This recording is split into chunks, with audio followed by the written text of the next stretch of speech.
일본 영화 중에 붕대 클럽이라고 하는 2003년에 나온 영화가 있습니다. 이 영화는 상처받은 사람들을 치유하는 내용입니다. 그런 영화인데 주인공이 와라라고 하는 고3 여학생이에요. 근데 아빠 엄마가 이혼을 하고 엄마와 자기 남동생과 그렇게 살아갑니다. 이 학생이 공부를 잘하지는 못합니다. 빨리 졸업해서 사회에 나가서 직장에 취직할 생각밖에 없습니다. 자기 아빠가 다른 여자와 눈이 맞아서 자기 엄마, 자기 동생 버리고 떠났다는 그 생각 때문에 마음이 잡히지 않아서 공부할 생각도 없고 빨리 사회에 들어가고 싶은 생각밖에 없습니다. 우연히 손목을 다쳐서 병원에 가서 이렇게 붕대를 감고 있는데 그 난간에 서 있는데 와라가 이 손목을 다쳐서 난간에 서 있는 모습을 보고 디노라는 한 남학생이 놀라서 달려옵니다. 혹시 자살하려고 그러는 줄 알고 손목을 긋고 난간을 잡고 있으니까 야, 뛰어내리려는가 보다 그렇게 생각하고는 뛰어왔는데 그 여학생은 그게 아니에요. 그런데 이 디노라는 학생이 그냥 가지를 않고 한 가지 굉장히 특별한 행동을 하나 합니다. 그게 뭐냐면 그 난간에다가 붕대를 감아주는 거예요. 근데 그 붕대를 감아주는데 이상하게 이 여학생의 마음에 위로가 되는 겁니다. 그래서 이 여학생이 돌아가서 자기 친구와 함께 홈페이지를 하나 만들었습니다. 홈페이지 이름이 붕대 클럽이에요. 그래서 누구든 아픔이 있고 고통이 있고 그런 사연이 있으면 그 장소에 가서 붕대를 매주고 위로를 해준다는 얘기예요. 참 어떻게 보면 참 유치한 얘기죠. 어떻게 붕대 감아준다고 어떻게 치유가 일어나겠습니까? 근데 자살골을 넣고 많은 죄책감을 느끼고 길티 필링을 느끼고 자책하고 사람들을 통해 상처받은 그 아이의 사연을 듣고 그 꼴대에 가서 붕대를 감아줘요. 그리고는 사진을 찍어줍니다. 그리고 이제 인증샷을 하면 그 아이에게 또 위로의 시간을 가지고 또 어떤 아이들은 너무 뚱뚱해서 철봉을 매달리지 못하는 아이가 있으면 철봉에 가서 붕대를 감아주는 거예요. 여러 가지 사연들을 듣고 그곳에 가서 붕대를 감아주고 인증샷을 찍고 그리고 셀폰으로 보내줍니다. 그러니까 많은 사람들이 호응하기 시작해요. 그런데 점점 이 일이 점점 소문이 나기 시작하니까 처음에는 조그만 사연을 얘기하다가 빅 트라우마를 가진 사람들도 소연을 보내기 시작합니다. 이 강간을 당한 사람, 강간을 당해서 마음에 큰 고통을 당한 그 사람의 그 장소에 가서 심지어 그 의자, 책상, 그 문까지 다 불태워버려요. 눈에 보이는 하나의 상징적인 장례식을 치름으로 인해서 그녀가 그 상처에서 자유할 수 있도록 그렇게 만들어주는 거죠. 근데 정작 이 일을 하던 디노라는 남학생의 마음속에는 아주 깊은 상처가 하나 있었습니다. 그것이 뭐냐면 자기를 위해서 대신해서 허벅지가 찔렸던 친구가 하반신 마비가 됐는데 그 친구를 찾아갈 용기가 없는 거예요. 그 친구를 위로하고 싶은데 갈 수가 없어요. 그래서 이 와라라는 이 학생이 디노라는 남학생에게 서로 붕대를 매주고 2인 3각으로 용기를 내서 그 집을 찾아갑니다. 그래서 이 디노라는 학생이 용기를 내서 문을 두드리는 거죠. 그랬더니 그 친구가 문을 활짝 열고 하반신이 마비된 상태에서 웰컴하면서 오히려 그 붕대를 받아서 자기가 자기 다리를 묶습니다. 나는 내 힘으로 붕대를 감을 수 있어. 이게 영화의 끝장면이에요. 셀프 슈딩 혹은 오토 레귤레이션이라고 합니다. 누군가 내가 상처에서 벗어나지 못하는데 누군가를 통해서 위로받고 그것을 이겨낼 수 있는. 그래서 이 영화가 주는 메시지가 뭐냐면 결국 마지막에 이 상처를 딛고 일어설 사람은 나 자신이다라는 거예요. 내가 그것을 벗어나지 못하면 결코 넘어설 수 없다는 얘기예요. 헨리 나우엔이 지은 상처 입은 치유자라는 그런 책이 있습니다. The Wounded Healer. 그 상처 입은 치유자가 바로 예수님이죠. 예수님이 이 세상에 와서 고통을 당하고 고난을 당하시고 모든 고통을 당하시지만 함몰 당하지 않고 오히려 자기 고통을 통해 많은 사람의 상처를 치유하는 상처 입은 치유자가 바로 예수님이다 이렇게 표현합니다.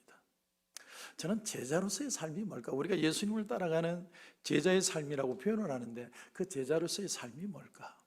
저는 생각해 보기를 우리는 알게 모르게 다 마음에 상처가 있죠. 고통이 있어요. 근데 그 고통에 함몰되지 않고 고통을 딛고 일어나 나와 같은 아픔을 갖는 사람들에게 치료자가 될 수 있을 때 저는 그것이 제자의 삶이 아닌가라고 개인적으로 생각을 합니다. 오늘 본문에 보면 한 상처 입은 인생이 나옵니다. 인생 자체가 증오감으로 똘똘 뭉친 한 생명입니다. 어떤 트라우마가 있었는지 오늘 1절부터 한번 보시면 아하스가 왕위에 오를 때 나이가 20세라 예루살렘에서 16년 동안 다스렸으나 그의 조상 다윗과 같이 아니하여 여호와 보시기에 정직하게 행하지 아니하고 이스라엘 왕들의 길로 행하여 바알들의 우상을 부어 만들고 또 흰놈의 아들 골짜기에서 분향하고 여호와께서 이스라엘 자손 앞에서 쫓아내신 이방 사람들의 가증한 일을 본받아 그의 자녀들을 불사르고 또 산당과 작은 산 위와 모든 푸른 나무 아래에서 제사를 드리며 분향하니라. 유다 12대 왕이었던 아하스라는 왕의 얘기입니다. 근데 그 전에 왕들에 비해서 정말 악하디 악한, 이보다 악한 왕이 없는 왕이 아하스 왕이에요. 우리가 인생을 살면서 참 이해가 안 되는 것 중에 하나가 뭐냐면 어떻게 저런 부모 밑에서 저런 자식이 태어날까 하는 거예요. 부모가 그렇게 악해요. 그런데 그 부모 밑에서 정말 착하고 성실한 아이가 태어나는가 하면 참 부모는 열심히 성실하게 사는데 그렇게 나쁜 짓을 하는 자식이 태어나기도 합니다. 세상을 떠들썩하게 했던 범죄자들을 보면 부모가 그렇게 악해서도 아니고 어찌된 일인지 그렇게 악한 행위를 어떻게 사람이 그렇게 악할 수 있을까? 그런 모습을 보죠. 오늘 본문에 나오는 이 아하스 왕, 이 사람도 므낫세 왕과 함께 이스라엘 전체에서 가장 악한 두 왕 중에 하나예요. 그야말로 이스라엘을 거덜낸 사람입니다. 놀라운 건 이렇게 못된 인간인데도 하나님의 은혜가 이 속에 흐르고 있다는 거예요. 여러분 이게 참 놀라운 거죠. 우리가 볼 때는 저런 인간은 절대로 용서하면 안 돼요. 저런 건 절대로 용서하면 안 돼요. 근데 하나님이 긍휼을 베풀어 주시더라는 거예요. 오늘 아하스가 오늘 1절 말씀해 보면 나이가 20세 될 때 왕이 되었다 이렇게 표현합니다. 적지도 많지도 않은 나이에요. 그리고 16년 통치하고 세상을 떠납니다. 그런데 그 16년여간에 이 이스라엘 나라 전체를 쑥대밭을 만들어 놨습니다. 하나님께서 다윗 왕조를 영원히 멸망치 않게 하고 영원히 그 대가 이어지게 하겠다는 약속이 있었기 때문에 약속의 아들인 예수 그리스도가 올 때까지 하나님이 그 명령을 이어주셔서 그렇지 정말 이런 인간을 보면 끝을 내야 되겠죠. 너무 악한 왕이에요. 그런데 참 아이러니하게도 그 이름 아하스라는 이름의 뜻이 뭐냐면 하나님이 붙드신다 이런 뜻이에요. 하나님이 붙드는 거예요. 그 역설적으로 얘기하면 하나님이 붙들 수 없는 인간이었기 때문에 하나님만이 붙들어 줄 수 있다 이렇게 해석할 수도 있습니다. 근데 끝까지 그 하나님을 붙들지 못하고 인생이 망한 인생이 됩니다. 왜 그랬을까? 왜 이렇게 악할까? 여러분 한 사람의 인생의 얘기를 보려면 절대 현재 나타나는 모습으로 보면 안 됩니다. 그 인생의 전체 히스토리가 있습니다.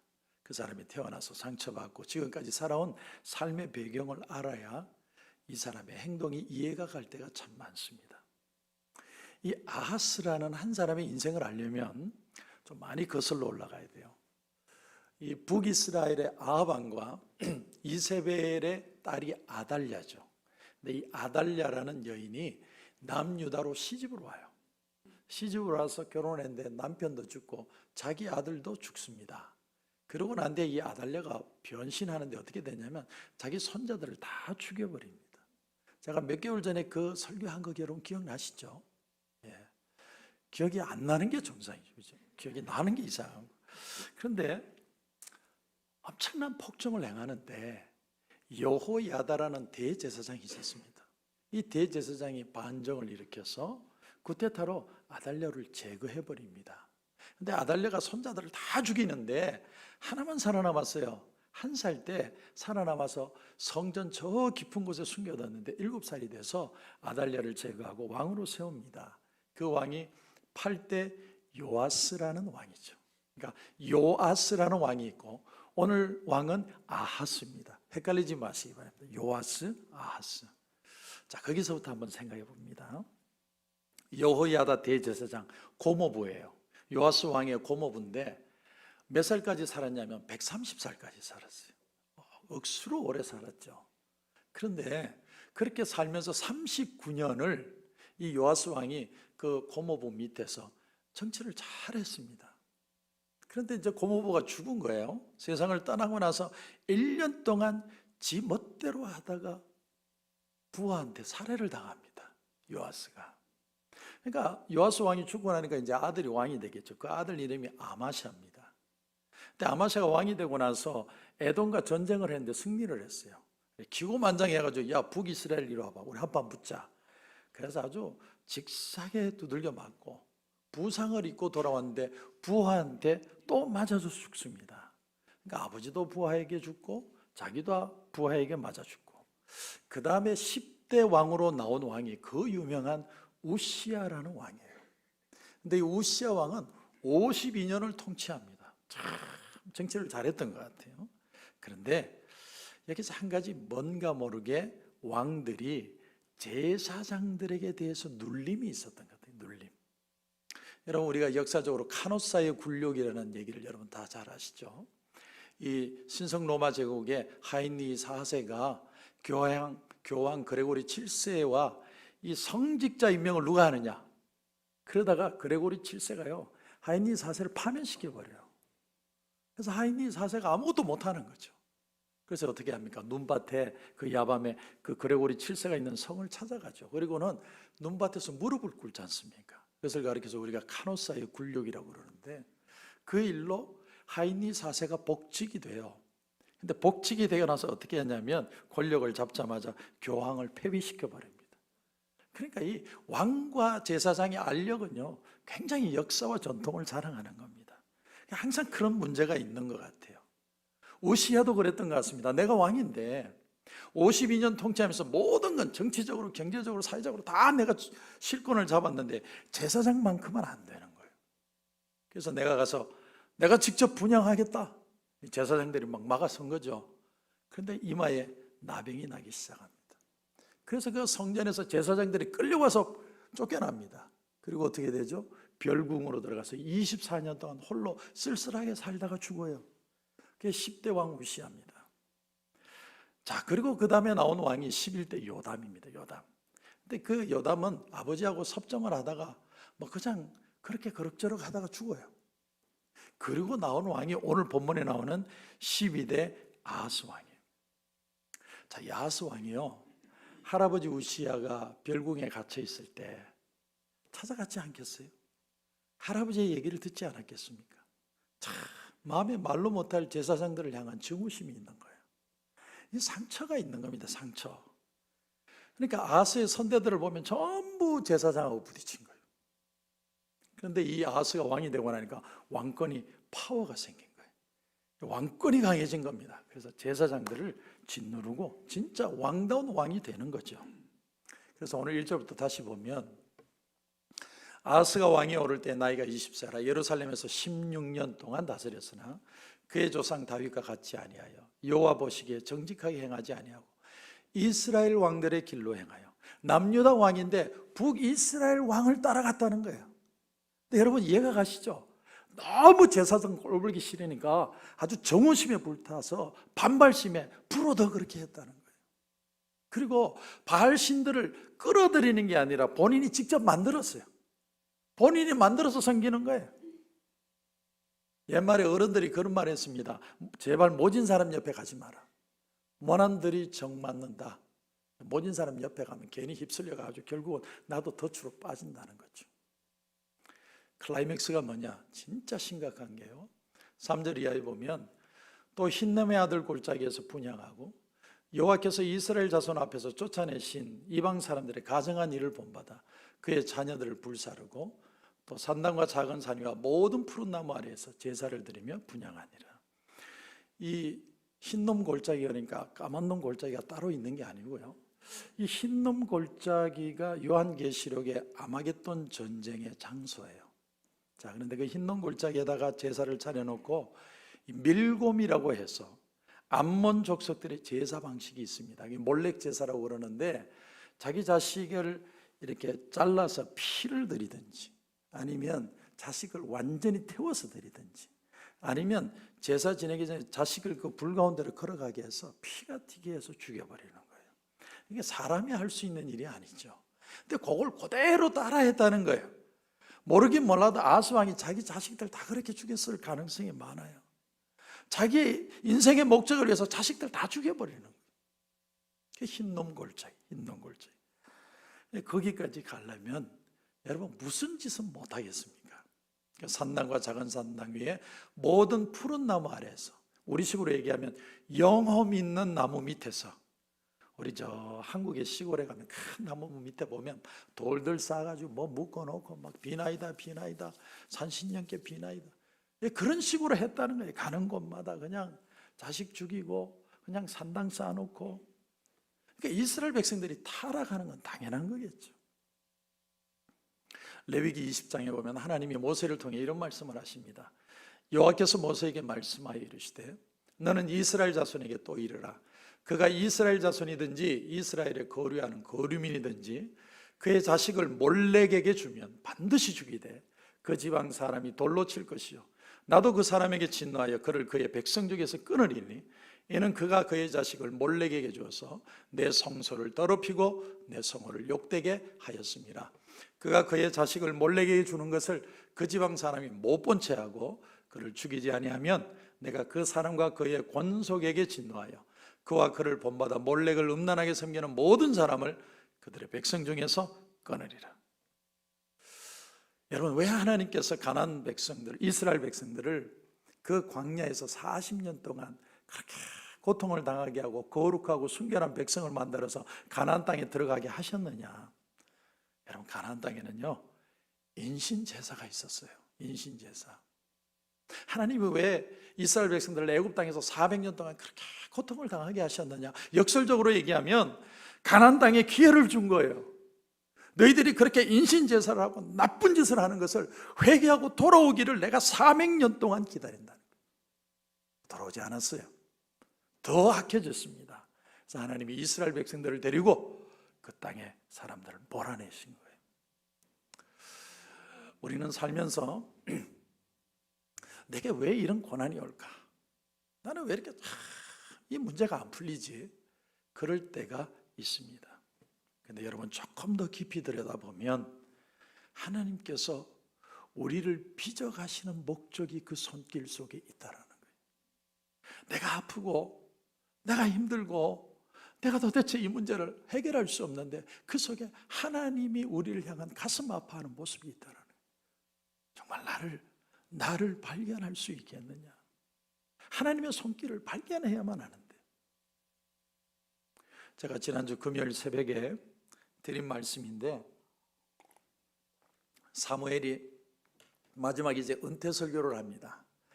이제 이 단을 떠나요. 저도 언젠가는 은퇴할 날이 오는데 은퇴할 때 이 설교를 하지 않을까 싶습니다. 그 말씀이 사무엘상 12장 24절 말씀입니다. 사울을 왕으로 세우고 리더가 둘이 될 수 없기 때문에 마지막 은퇴 설교를 합니다. 이런 내용입니다. 너희는 여호와께서 너희를 위하여 행하신 그 큰 일을 생각하여 오직 그를 경외하며 너희의 마음을 다하여 진실이 섬겨라. 세 가지를 얘기합니다. 자, 보십시오. 첫 번째가 뭐냐면 어떤 경우든지 하나님이 내게 행하신 일을 먼저 생각하라는 거예요. 여러분, 사람이 살다 보면 낙심할 상황, 좌절할 상황, 분노할 상황이 생겨요. 그냥 막 너무 화가 나서 막 견딜 수 없는 그런 상황이 생긴단 말이에요. 그럴 때 화내지 말고 생각하라는 거예요. 생각하라. 우리식으로 얘기하면 생각에 텀을 두라는 거예요. 그리고 하나님의 은혜를 천천히 생각해요. 하나님, 내가 너무 억울한데요, 왜 이런 일이 일어나죠? 하나님 앞에서 생각하라는 거예요. 생각하라. 바로 생각한 걸 말하지 말고 생각하라. 두 번째가 뭐냐면 어떤 상황에서도 하나님을 경외하라는 거예요. 경외가 뭡니까? 하나님을 두려워하면서 사랑하는 거예요. 여러분, 이 세상 사람들은요, 이제 하나님 별로 두려워하지 않아요. AI 가지고 다 해결되는데 하나님 뭐 하려고 두려워해요? 사람 머릿속에 칩 넣어가지고 인간이 똑똑하기를 한없이 똑똑한데 뭐 하려고 하나님 생각해요? 그런데 사무엘이 일생을 살아보니까 하나님으로 생각하고 사는 게 가장 축복된 인생이더라는 거예요. 세 번째가 뭐냐면 하나님을 마음을 다해서 섬기라는 거예요. 여러분, 마음 없이 얼마든지 일할 수 있습니다. 남편 밥 차려주면서 아무 마음 없이 해줄 수 있어요. 그리고 교회 와서 스마일하고 웃으면서 아무 마음 없이 그렇게 할 수 있다니까요. 여러분, 그런데 사무엘의 당부가 뭐냐면 마음을 주고서 하나님, 마음을 주고서. 하나님, 내 인생에 하나님이 개입하셔서 내게 주시고자 하시는 게 뭡니까? 오늘 이 시간에 내게 들려주시는 그 음성이 뭡니까? 하나님, 내가 하나님 앞에 어떻게 살기를 원하세요? 내 마음을 주라는 거예요. 마음을 줘야 하나님의 역사가 일어날 수 있다는. 오늘 말씀에 5절로 다시 돌아오면 이렇게 시작합니다. 그러므로. 어떻게 함으로라는 말일까요?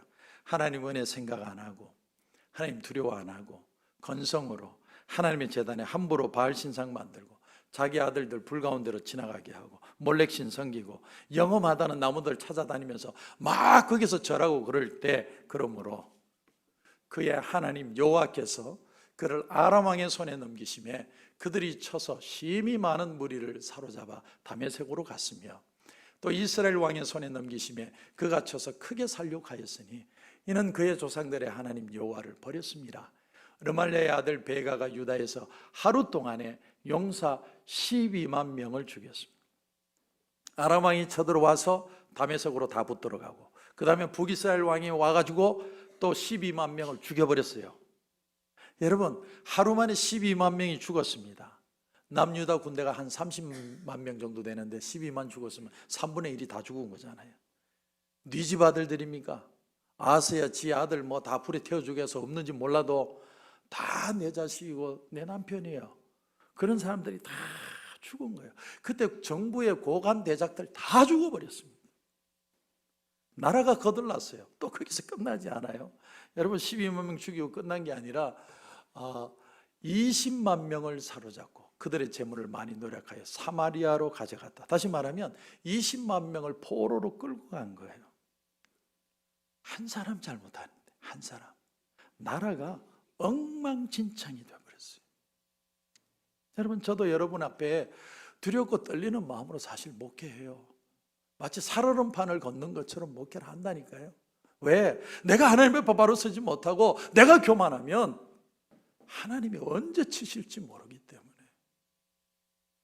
여러분, 내 어릴 때 상처, 트라우마가, 아스가 그 트라우마를 이렇게 푸니까 온 나라가 트라우마 천지가 되어버렸어요. 제가 초대에 말씀드린 그 영화처럼 우리는 그 아픔에서 헤어나올 수 있을까? 어떻게 하면 회복될 수 있을까? 영화는 자기가 자기 자신을 벗어나서 이겨낼 수 있다고 말하지만 우리는 안 돼요. 왜? 우리 속에 저 깊은 곳에 박혀있는 죄덩어리들이 있기 때문에 그래요. 고집과 분노와 아픔과 상처와 증오와 이런 것들이 마음에 상처를 주면 그냥 팍 튀어버려요. 안 돼요. 그래서 누가 오셨어요? 예수님이 이 땅에 오신 거예요. 진리를 알지니 진리가 너희를 자유케 하리라. 예수 안에서 밖에는 방법이 없다. 그래서 오늘 말씀에도 8절에 보면 하나님이 긍휼을 베푸십니다. 보시면 이스라엘 자손이 그들의 형제 중에서 그들의 아내와 자녀를 합하여 20만 명을 사로잡고 그들의 재물을 많이 노력하여 사마리아로 가져가니 그곳에 여호와의 선지자가 있는데 이름은 오뎃이라. 그가 사마리아로 돌아오는 군대를 영접하고 그들에게 이르되 너희 조상의 하나님 여호와께서 유다에게 진노하셨으므로 너희 손에 넘기셨거늘 너희의 노기가 충천하여 살육하고 이제 너희가 또 유다와 예루살렘 백성들을 압제하여 노예로 삼고자 생각하는도다. 그러나 너희는 너희 하나님 여호와께 범죄함이 없느냐.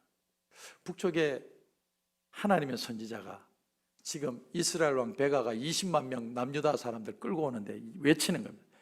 뭐 하는 짓이냐. 하나님이 진노해서 남유다 백성을 치는데 왜 니들이 포로로 끌고 오느냐. 마지막 하는 말이 뭐예요? 너희 하나님 여호와께 너희는 범죄함이 없느냐. 예수님이 현장에서 간음하다가 잡힌 여인이 잡혀왔을 때 너희 중에 죄 없는 자가 먼저 돌로 쳐라. 전승에 의하면 돌 떨어뜨리는 소리가 엄청나게 컸다고 그래요. 죄 없으면 먼저 때려봐. 그랬더니 놀라운 것이요, 북이스라엘 왕이 이 베가가 그 말을 들어요. 그래서 이 남유다에 잡힌 그 포로들을 전부 국밥 한 그릇씩 먹여가지고 다시 다 돌려보내줍니다. 그래서 남쪽 유다가 안 망한 거예요. 망해야 되는데 하나님의 은혜로 망하지 않은 거예요. 하나님의 은혜를 베푸셔 20만 명 끌려갔으면 다 끝난 건데 하나님이 그들을 돌려보내게 하십니다. 이렇게 산산조각이 나게 만들어서 하나님이 도대체 뭘 깨닫게 하시느냐. 아하스야, 너 들어봐. 네 마음의 상처, 네 마음의 아픔, 네 마음에 증오 있는 거 나도 알아. 알지만 그 아픔을 나한테 맡겨줄 수 없겠느냐. 내게 맡겨주면 내가 너와 함께하고 네 마음의 부흥을 일으켜서 이 나라를 번영하게 하고 이 나라의 생명을 내가 줄 것이다. 그 도전을 준 거예요, 아하스에게.